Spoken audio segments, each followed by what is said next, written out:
rain blanketed southern Colorado today, and for those that live near Cheyenne Creek on the city's west side, these storms brought back some bad memories.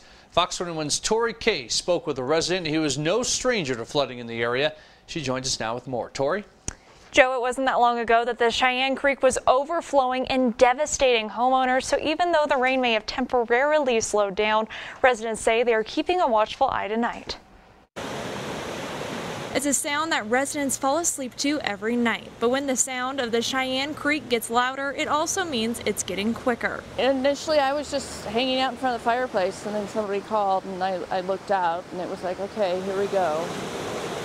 Today, the creek that sits in Andy's front yard sped up from just over 1 cubic feet per second to 30 by this afternoon.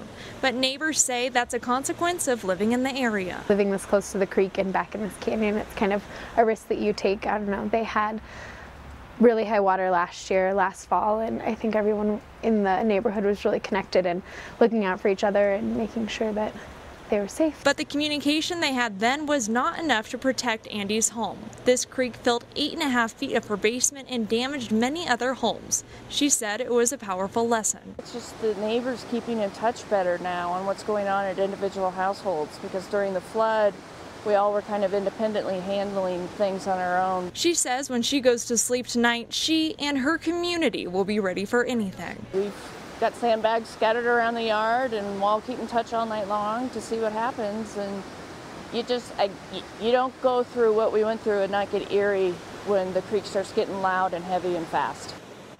When the Cheyenne Creek flooded last, Andy says it was running at over 900 cubic feet per second. But with the mitigation they have done since, she feels it would be much harder for that disaster to happen again. Joe?